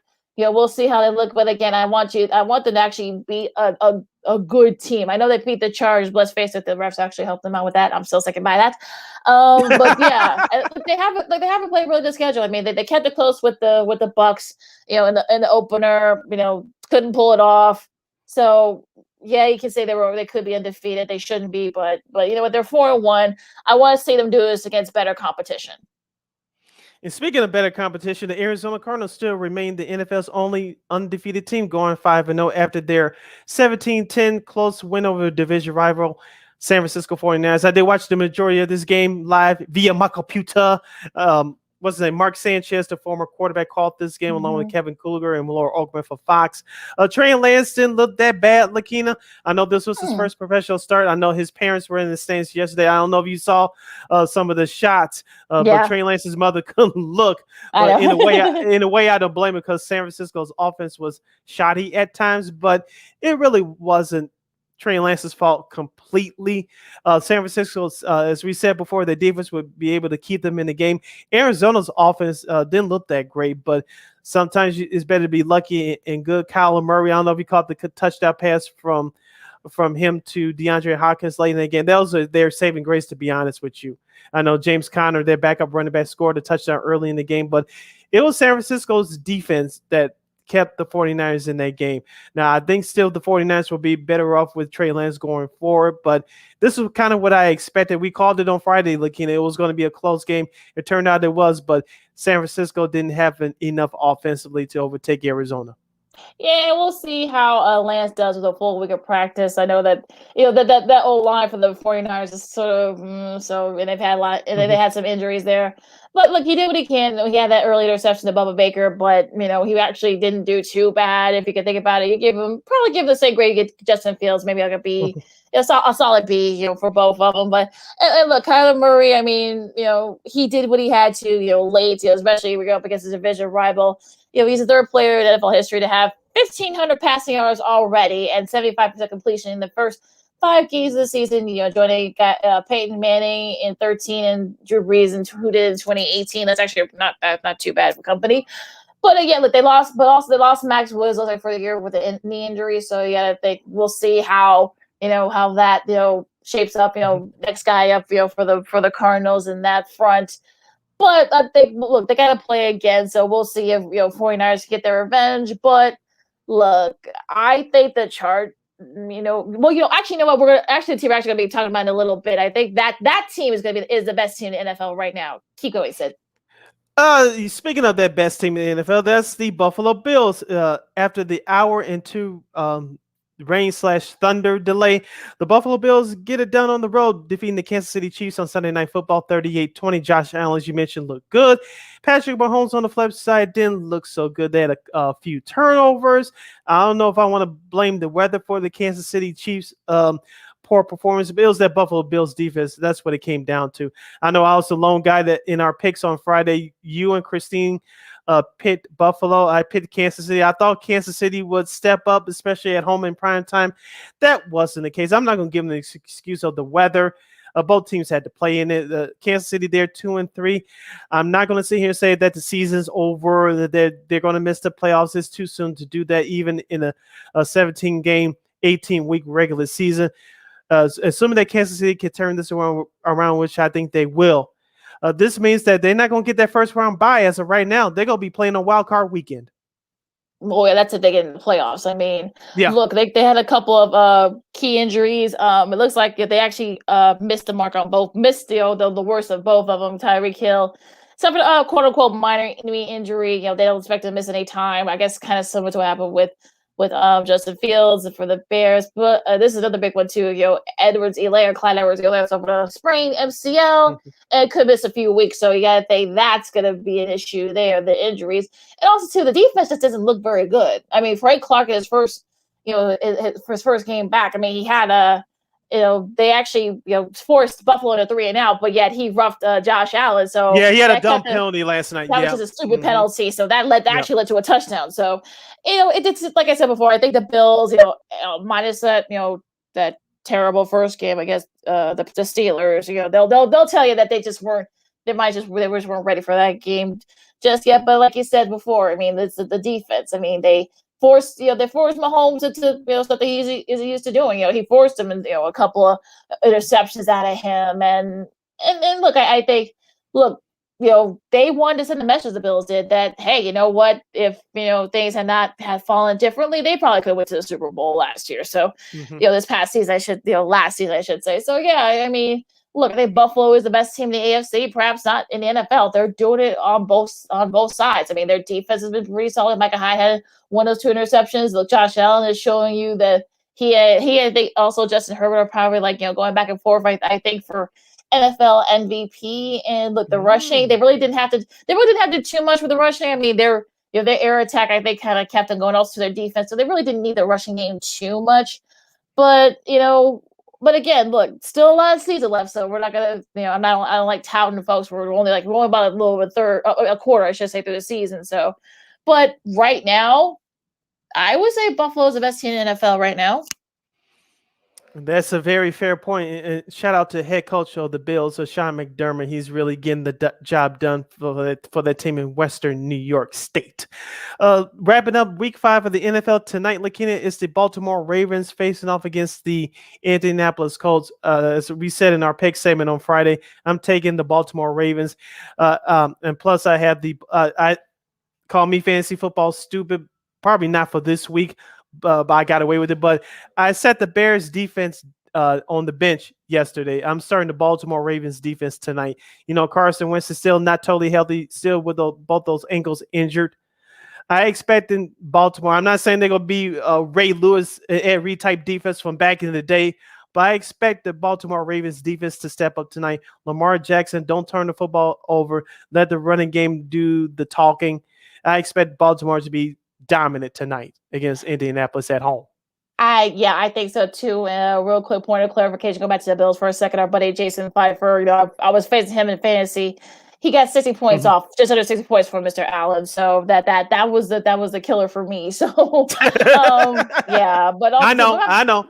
But back to this game for a second. I mean, yeah, I think the defense, I know they've had some injuries, but some of the Ravens have actually been playing pretty good as of late. So, and the O-line for the Colts, as good as they are, they've still been kind of iffy with injuries. I don't know if Quentin Nelson is going to play tonight, but yeah, I think, I know I said Baltimore too. I think they should be. I'm not gonna say it's gonna be one-sided, but I think Apples will keep it close. Their defense, they've got a good defense that kind of slow them down. But I think Baltimore will do just to win it. If they run the ball, I think that's going to be the key. Keep golfing the Colts off the field, and they should be able to win this game going away late. All right, that's our quick Monday Night Football preview for tonight's Baltimore Ravens and Indianapolis Colts contest. You're listening to Second City Sports live and in living color right here on Sports Zone Chicago. Sid and Lakeena here with you. We got at least over 10-12 minutes left, Lakeena. Let's hit these other two pro sports quickly. I know we got a couple breaking news items to get to from the world of sports media. Lakeena, let's get to the Bulls. I caught a couple of clips from last night's Bulls Cavaliers preseason game. I know the Bulls won by 1 point. As we talked about before, Lakeena, is going to be about team defense. This team can score with DeMar DeRozan, Zach LaVine taking another step, and Ayo Dosunmu is starting to get some playing time with the absence of Kobe White to start the year coming off the bench. I really like this Bulls team. I know some people want to say, oh, they play in a garbage Cleveland team. Yeah, so be it, but you want to establish some good habits. You want to establish your identity. This is what the preseason is for. You want to establish a culture, establish the tempo, the way you're going to play both offensively and defensively going into the regular season opener at Detroit next Wednesday.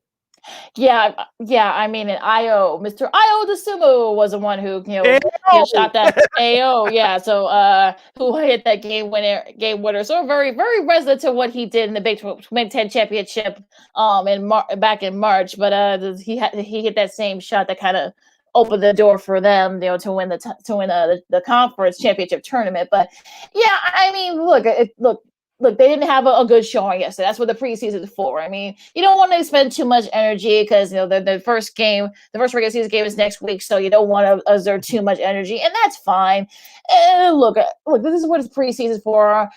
And yes, they beat the Cavs, the yippee, okay. But you know what? Look, they lost to the Cavs twice last year. So let's not say that, oh, well, it wasn't, no, stop it. So it'll be fine. Look, I think look, didn't like the Lakers beat the Suns by like almost 30 points yesterday? So I think people need to kind of just take. And LeBron take, didn't play yesterday. He was chilling at the Chargers Browns game.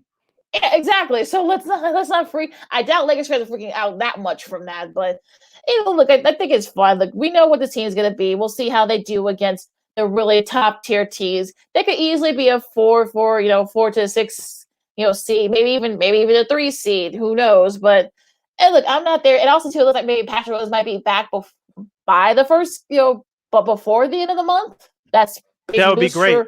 That would be great. So they kind of put out there that he's progressing very quick. So, look, I think the sky's the limit for this Bulls team.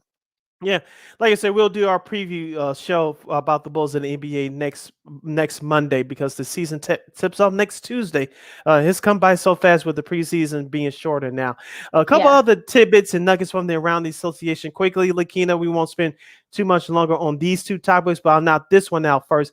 Kyrie Irving, as of right now, has not gotten the vaccine, but according to New York City law, I'm doing this in air quotes for those of you watching, Kyrie Irving is allowed to practice with the Nets in the city in New York City, but he is not.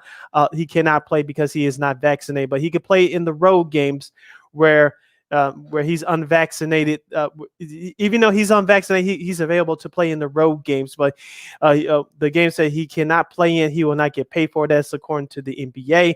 Of course, in the city of Toronto, in the country of Canada, if you're unvaccinated, you'll be heavily you'll be surveyed heavily.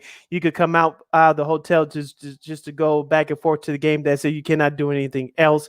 And so right now, Kyrie Irving, as of right now, will be becoming a part-time player for the Nets for the foreseeable future for this upcoming 21-22 season.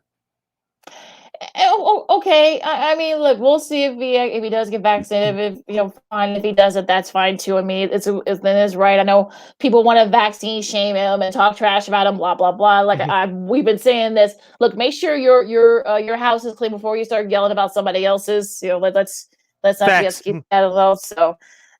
Okay, he'll be able to play the road games, but I want to know, will Steve Nash take it to the side and says, we're going to need you for these home games too, so maybe you should get the vaccine. I know you don't want to do it, but that's also missing out on game checks too. So I wonder, will money talks in the end? But again, we'll have to wait and see.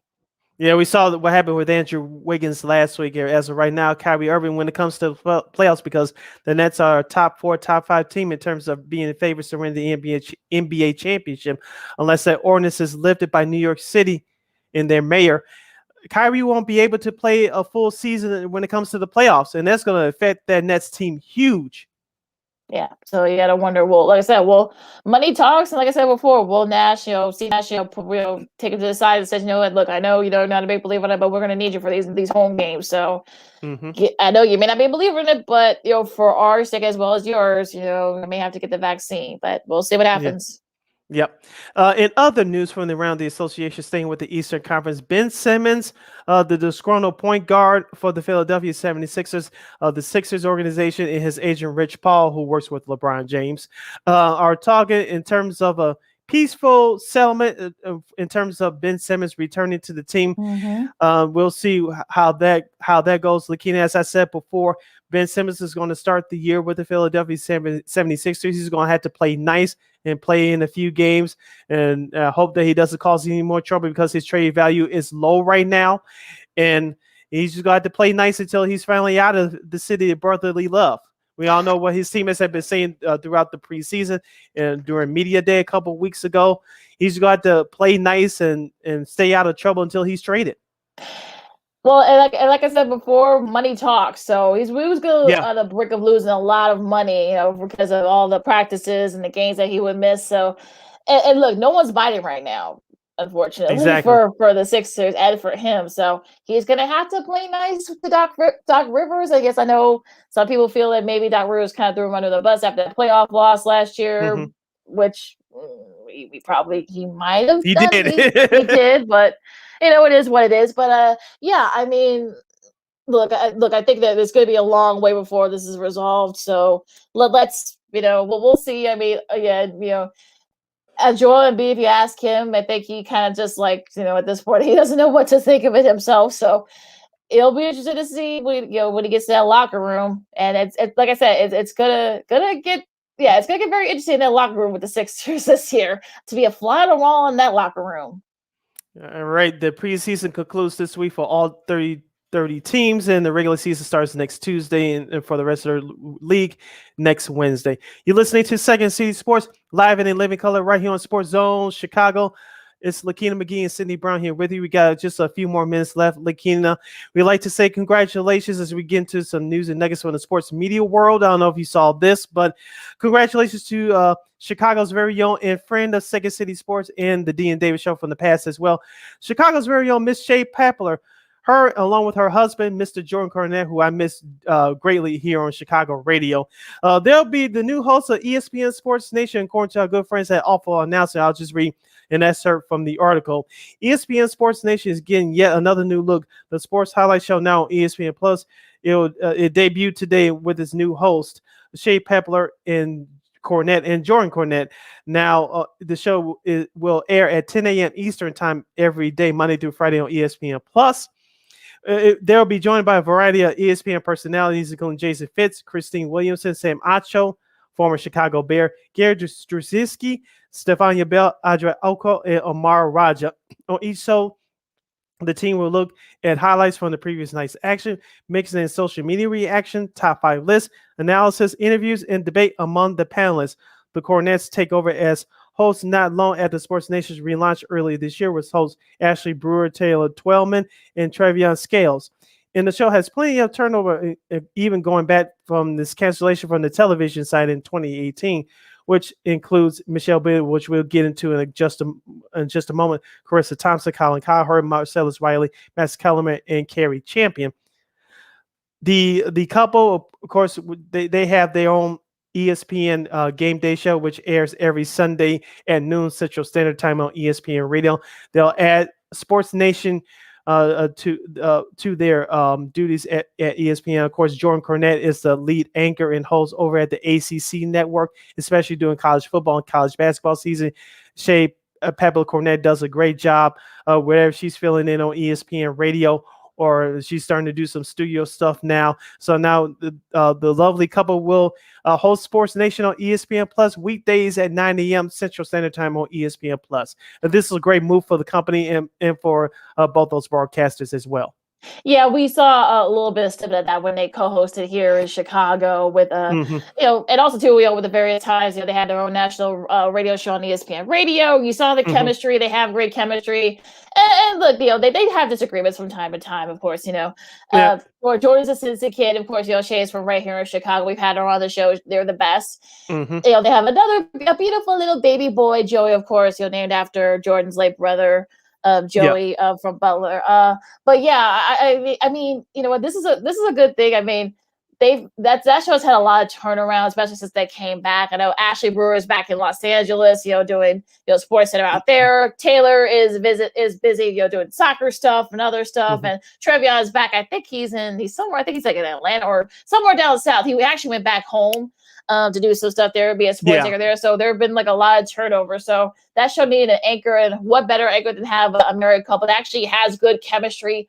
Behind, not only out of the mic, but also in front of the mic. Because usually, married couples or people who are in relationships, they kind of tend to, not be, it doesn't work, but it works for them. So good for them. And I might subscribe to ESPN Plus now.